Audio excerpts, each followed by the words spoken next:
The next shortcut to alternate picking mastery is using your whole arm. And for picking, using the muscles, the pendulum of your arm, which is a really, I can understand why some people do it, because the arm is very good at making a very even motion because it has more weight. So it's easier for a pendulum to make an even movement, right? Than it is, the smaller it becomes, it's harder to do like an even back and forth than if you're swinging something with a lot of weight. So using your arm here can be a very fast way of achieving a very even picking motion. What are the disadvantages of using your arm? Well, the major disadvantage is that you can't really, what you're doing is that you're creating one gear or one way of picking slowly while you're using your arm or your hand. Because that's what you want when you want all the details, you want the pinch harmonics. You want all that control over the tone and over the string, and that's what you do with your hand and your fingers. So you have that little minute, those small movements, right? And then when you want to go to play a fast one, you have to shift all that. And that means that you have one way of playing slower notes and you have one way of playing the fast notes, which gives you a gray zone that you cannot really move in.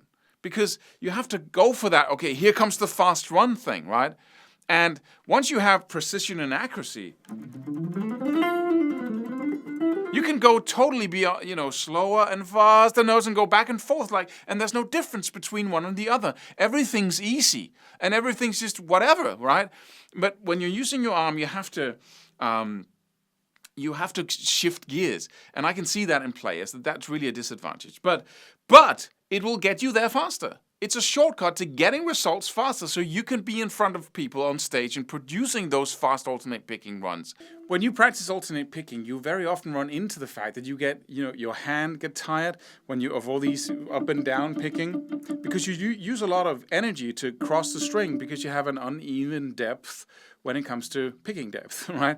And so you encounter different resistance each time. And in order to get an even picking motion, you must be very firm and you use a lot of force. When you get to another point, you use almost no power to pick because you have an even picking depth. But in the meantime, you tend to try to find all kinds of ways of using more force in a more relaxed way, and one of them is to use your whole arm. The problem with using your whole arm, picking like this, is that you stop using your hand, and your hand is what needs to take over at some point in order to produce a really cool way of alternate picking where you have total control. You're using the least amount of energy when you do it. So you're actually practicing using muscles that you're not going to use in the future if you're aiming for the highest level. But you can engage your arm to a certain extent if you want, you're performing, you want to make sure that your pick actually crosses each and every note, string. And so you use a little bit of your arm, and you can do it by anchoring your PC bone, which is the bone you have right there where the pinky goes over and becomes your hand, and then your wrist. You have a little bone there, and you place that where your low E string meets the bridge, like that. And then you have it there, but you can still move your whole arm, but not as much because it's anchored. So basically you can move to how much your skin allows you to do it, but you can use the muscles of your arm anyway. So when I do, this is actually my arm moving. These are the muscles of my arm. But I don't want to do this a lot because, my just doing this, just that little will make my arm go sore already. So, but you can, if you do this, you can help, your arm can help a little bit. You can also do this, of course, But, and again, it's hard to be accurate because your arm is floating across the whole play. You don't have an anchor anywhere. So, but you can, if you anchor your hand right there, you can be accurate and you can move your hand like that as your arm is actually helping you. But this is not a shortcut that I recommend because you actually have to do something else. You have to work your muscles in a different way to get to the final destination of absolute alternate picking mastery. So I recommend you use your hand like this, that circular motion,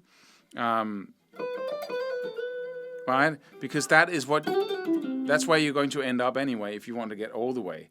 But, for now, just once in a while, if you really want to, get there and do that run, then by all means, use the muscles of your arm to create that boost when you play. But don't practice like this for hours because it'll just, it will hurt your arm and it doesn't really help you get all the way.